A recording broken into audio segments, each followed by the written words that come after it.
ఓం మహాగణాధిపతయే నమః. ఓం గురుభ్యో నమః. ఓం శ్రీమాత్రే నమః. అరుణాం కరుణాతరంగితాక్షీం ధృతపాశాంకుశపుష్పబాణచాపాం అనిమాదిభిరావృతాం మయూకైః అహమిత్యేవ విభావయే భవానీ. శ్రీమాత్రే నమః. ప్రేక్షకులకి ఆ లలితాంబిక అమ్మవారి యొక్క అనుగ్రహం పరిపూర్ణంగా కలగాలని మనస్ఫూర్తిగా కోరుకుంటూ మనం ఈరోజు వివాహము తర్వాత వాళ్ళ యొక్క లైఫ్ స్టైల్ చాలా మార్పులు వస్తాయండి. వివాహ జీవిత భాగస్వామి గనక మంచి వ్యక్తి వస్తే వాళ్ళ యొక్క జీవితం 90% మారిపోతుంది పాజిటివ్గా. అదే సరైన వ్యక్తి రాకపోతే 99%, 90 నుంచి 99% కూడా కావచ్చు, ఒక్కోసారి నెగిటివ్లోకి వెళ్ళిపోతుంది. మరి వివాహం తర్వాత కొన్ని సంఘటనలు వాళ్ళలో ఇవాళ రేపు మనం చూస్తున్నాం. భార్యని భర్త చంపేయడం, భర్తను భార్య చంపేయడం, చాలా సంఘటనలు ఈ మధ్య మరి ఈ నెల అయితే ఎక్కువగా చూసాం. మరి మీకు కలిసి రావాలి, మ్యారేజ్ తర్వాత ఎటువంటి ఇబ్బందులు కలగకుండా ఉండాలంటే ఏం చేయాలి, అసలు ఎటువంటి కాంబినేషన్ ఉంటాయి, ఎటువంటి లగ్నం వారికి వివాహ సంబంధంగా బాగుంటుంది, బాగోకపోతే ఏ పరిహారాలు చేసుకోవాలి అనేటువంటి విషయాలు ఇప్పుడు మనం తెలుసుకుందాం. అయితే ఈ విషయాలు చెప్తుంది నేనైనప్పటికీ కూడా చెప్పిస్తుంది సాక్షాత్ లలిత అమ్మవారిగా భావిస్తూ ఒక్కొక్కరి గురించి తెలుసుకుందాం. వృశ్చికం వారికి చూసుకున్నట్లయితే వృశ్చిక లగ్నం వాళ్ళకి సహజంగానే సెల్ఫ్ కాంపిటీషన్ అనేటువంటిది ఉంటుంది. వీరికి కూడా సప్తమ స్థానాధిపతి, వీరికి లగ్నాధిపతి కుజుడైతే సప్తమ స్థానాధిపతి శుక్రుడు అయినందుకు 100% మీరు మీ జీవిత భాగస్వామి ఇద్దరిలో కూడా కాంపిటీషన్ ఇది ఎక్కువగా ఉంటుంది. అంటే ఎలాగా, నేను ఇంత సేవ్ చేశాను చూసామంటే నేను నీకంటే ఎక్కువ సేవ్ చేశానని, లేకపోతే నేను ఇంత ధైర్యంగా ఈ పని చేశానంటే ఏదో ఒకటి ఇద్దరి మధ్యన కాంపిటీషన్ ఖచ్చితంగా ఉంటుంది. ఈ వృషభ లగ్నం కానివ్వండి, వృశ్చిక లగ్నానికి కానివ్వండి. అయితే వృశ్చికం వారికి ఎప్పుడు వీళ్ళకి వివాహం తర్వాత ఎటువంటి కర్మలు చేయడం వల్ల వీళ్ళ యొక్క జీవితం అద్భుతంగా మారుతుంది అంటే, మీకు ఒకవేళ విదేశాలకు వెళ్ళేటువంటి అవకాశం కనుక వచ్చినట్లయితే ఆ ఆపర్చునిటీస్ కనుక మీరు వాడుకోగలిగితే, చక్కగా మీరు దాన్ని ఉపయోగించుకోగలిగితే 100% మీకు లేదా మీ జీవిత భాగస్వామికి ఈ అవకాశం, ముఖ్యంగా విదేశాలకు వెళ్ళే అవకాశాలు వస్తాయి. మీ యొక్క జీవితం అనేటువంటిది అక్కడి నుంచి ఒక మంచి టర్న్ తీసుకుంటుంది. అయితే ఇక్కడ మీరు అర్థం చేసుకోవాల్సిన విషయం, మీకు వివాహకారకుడు, వివాహ జీవిత కారకుడు శుక్రుడే ఒకే గ్రహానికి వచ్చింది. అందరికీ ఒక గ్రహానికి రాదు, మారుతూ ఉంటుంది. మరలా అది ఆ శుక్రుడు ఉండేటువంటి స్థితి అంటే PAC అంటారు, ప్లేస్మెంట్ ఆస్పెక్ట్ కంజంక్షన్స్ బట్టి కొన్ని మారుతాయి. అంటే ఫస్ట్ లెవెల్లో శుక్రుడు అయితే సెకండ్ లెవెల్లో అది ఏ గ్రహానికి ఇచ్చింది, సప్తమాధిపత్యాన్ని ఇంకో గ్రహం ఏది రూల్ చేస్తుంది, 12వ ఆధిపత్యాన్ని ఏ గ్రహం రూల్ చేస్తుందో చూసుకొని ఉన్నట్లయితే, ముఖ్యంగా శుక్రుడు ఏ గ్రహంతో ఎక్కువగా పాడవుతారు, పాపగ్రహాలతో, అందులో ముఖ్యంగా కేతువుతో పాడైనప్పుడు ఏమవుద్ది సర్వసాధారణంగా అంటే, నాకు వివాహం ఏమొద్దు, ఇలాగే ఉండిపోతాను, ఇలాంటి ఆలోచనలు ఎక్కువగా కలుగుతుంటాయి. ఏది వృశ్చికంలో శుక్రుడు పాడైతే. అలా కాదు, మంచి గ్రహంతో ఉంది, అప్పుడు ఇష్టపడిన వారిని, బంధువర్గంలో వారిని, లేకపోతే ప్రేమించి పెళ్లి చేసుకోవడం, ఎందుకంటే శుక్రుడు ప్రేమకారకుడు కదా, ఇష్టంగా చేసుకోవడం, వాళ్ళు ఇష్టంగా రావడం, ఇటువంటివి ఉంటాయి. కాకపోతే మీరు మీ జీవితంలో మీ జీవిత భాగస్వామితో బాగుండాలి అంటే కొంచెం ఈ కాంపిటేటివ్గా కొన్నిసార్లు ఇది ఇలాగే చేస్తాను, నువ్వేం చేస్తావు చూద్దాం అనేటువంటివి కొంచెం తగ్గించుకుంటూ గణపతి యొక్క ఆరాధన చేస్తూ, మీ జన్మజాతకంలో శుక్రుడు చక్కగా విదేశీ యోగాన్ని కనుక కలిగి ఉంటే మీరు కానీ మీ జీవిత భాగస్వామి కానీ వెళ్ళినప్పుడు భాగ్యయోగం ఓపెన్ అవుతుంది. మొట్టమొదటిగా మీ యొక్క సప్తమాధిపతి ఉదాహరణకి రవితో కలిసి ఉన్నాడు. రవి అంటే సూర్య భగవానుడు గ్రహరాజుగా చెప్తూ ఉంటారు, తన చుట్టూ అన్ని గ్రహాలు తిరుగుతూ ఉంటాయి. ఇప్పుడు ఈ రవి ద్వారా కనుక మీ సప్తమాధిపతి కంబస్ట్ అయ్యాడు అనుకోండి, అంటే అస్తంగత్వ దోషంలోకి వెళ్ళిపోయాడు, దాన్నే మనకి మౌఢ్యమి అని కూడా అంటాం గోచారంలో.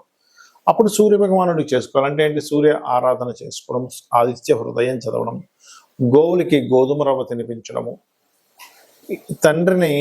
తండ్రితో గొడవ పెట్టుకోకుండా తండ్రిని చక్కగా గౌరవించడం, తండ్రి కాళ్ళకి నమస్కరించుకోవడం చేస్తూ ఉంటే ఆత్మకారకుడు సూర్య భగవానుడు, తండ్రి కారకుడు, మెడికల్ వీటికి కారకుడు, ఎవరికైనా మెడికల్ సంబంధించిన ఏదైనా సేవలు చేస్తూ ఉండాలి, అప్పుడు సూర్య అనుగ్రహం కలుగుతుంది. అలా కాకుండా అంటే ఇప్పుడు ఒకవేళ సూర్యుడితో కనుక సప్తమాధిపతి ఉంటే కొంచెం డామినేటివ్గా ఉంటారు, శుక్రుడు ఉన్న సూర్యుడితో అలా ఉంటూ ఉంటారు. లైక్ ఎక్కువగా శుక్రుడితో కనుక సూర్యుడు ఉంటే ఇక్కడ స్పర్మ్ కౌంట్ కూడా తక్కువగా ఉంటుందని చెప్తూ ఉంటారు పురుషులకి. స్త్రీలకైతే వాళ్ళకి వేడి స్వభావం ఎక్కువగా ఉంటుంది. అలా కాకుండా చంద్రుడు సంబంధాలు వచ్చాయి సప్తమ సంబంధానికి.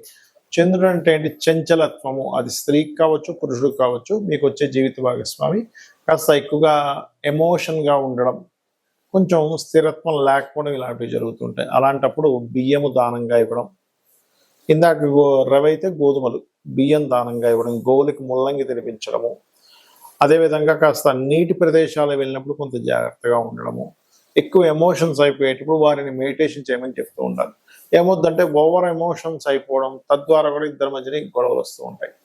అయితే ఇక్కడ సప్తమ స్థానం అనేటువంటిది ఎప్పుడు కూడా జీవిత భాగస్వామి యొక్క రూపురేఖల్ని, వాళ్ళు ఎలా ఉంటారు అనేటువంటి చెప్తుంది.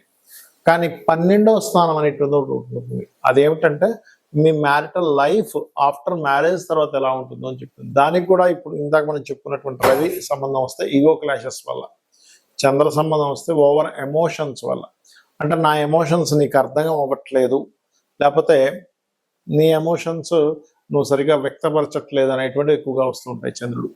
కాబట్టి బియ్యం దానంగా ఇవ్వడం, మెడిటేషన్ చేయడం చేస్తుండాలి. ఇక కుజుడు సంబంధం వచ్చిందనుకోండి సప్తమాధిపతికి, లేదా 12కి సంబంధం వచ్చిందనుకోండి, అనవసరమైనటువంటి చిన్న చిన్న గొడవలకే పోలీస్ స్టేషన్స్కి వెళ్తూ ఉంటారు. లేకపోతే మ్యాన్ హ్యాండ్లింగ్ అంటూ ఉంటాం. కొన్నిసార్లు భర్త భార్యను కొడితే కొన్ని సందర్భాల్లో భార్య కూడా భర్తను కొట్టేటువంటి ఉంటాయి. ఎందుకు అంటే కుజుడు గొడవలకి కారకుడు, పోలీస్ స్టేషన్స్కి కారకుడు. అలాంటప్పుడు ఏం చేయాలి? సుబ్రహ్మణ్యేశ్వర స్వామి ఆరాధన, లేనట్లయితే మీరు చక్కగా గోవులకి క్యారెట్స్ తినిపించడము, మరియు అదేవిధంగా కుజగ్రహం దగ్గర దీపారాధన చేయడము, కందులు దానంగా ఇవ్వడం చేస్తూ ఉండాలి. కొన్నిసార్లు బుధగ్రహ సంబంధం వస్తుంది. సర్వసాధారణంగా బుధగ్రహ సంబంధం వచ్చినప్పుడు జీవిత భాగస్వామి మంచి తెలివైన వాళ్ళు, బిజినెస్ రిలేటెడ్ ఉంటాయి.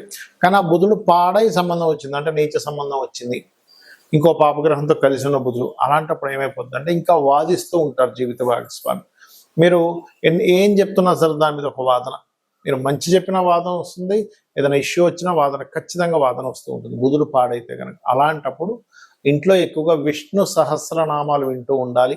బుధగ్రహానికి సంబంధించిన పెసలు దానంగా ఇవ్వడము, మరియు అదేవిధంగా గమనించుకున్నట్లయితే దీంతో పాటు మీరు గోవులకి గోంగూర తినిపించడము, ఇటువంటివి చేస్తూ ఉన్నట్లయితే చాలా అంటే చాలా మట్టుకు క్లియర్ అవుతుంది. ఇలా ఉన్నప్పుడు ఏంటంటే ఆర్గ్యూ చేయకుండా పక్కకి వెళ్ళిపోవడం మంచిది. ఇంకా ఎక్కువ ఆర్గ్యూ అవుతూ ఉంటే, ముఖ్యంగా 12వ స్థానాధిపతి దగ్గర సంబంధం వస్తే ఇంకా ఎక్కువ ఇబ్బంది వస్తూ ఉంటుంది.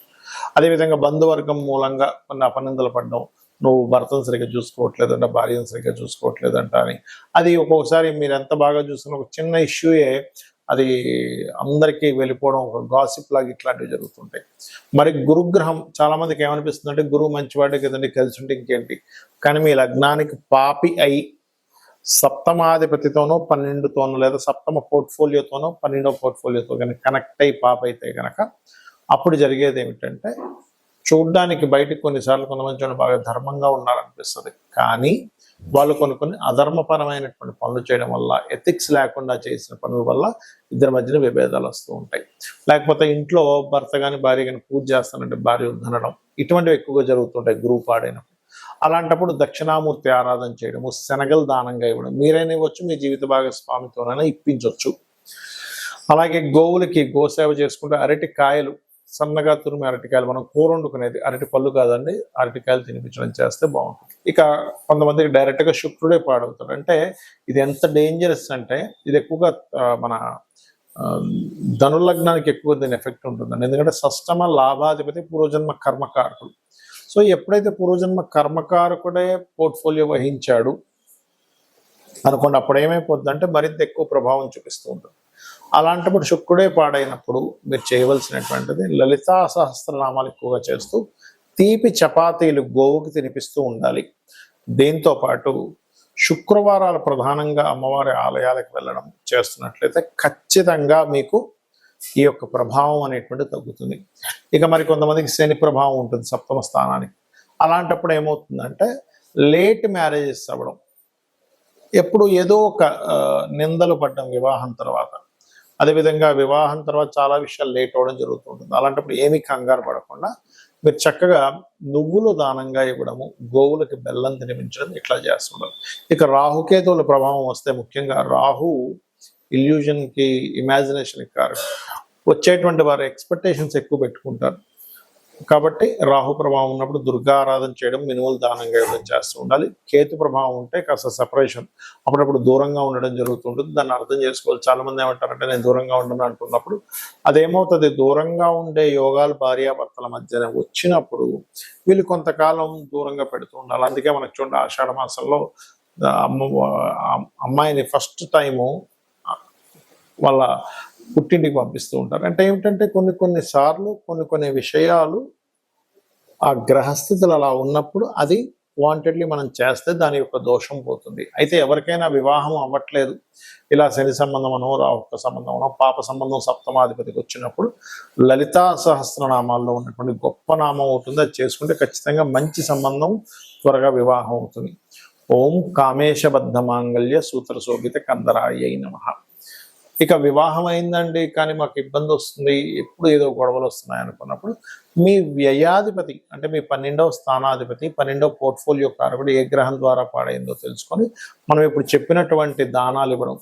ఇందాక రాహు అనుకోండి మినుములు, కేతు అనుకోండి ఉలవలు దానంగా ఇస్తూ ఉండాలి. అయితే వీటికి దానాలు ఇచ్చుకుంటూ మీరు ప్రత్యేకంగా ఓం శివకామేశ్వరాంకస్త శివా స్వాధీన వల్లభాయే నమః అని చేసినట్లయితే ఖచ్చితంగా బాగుంటుంది.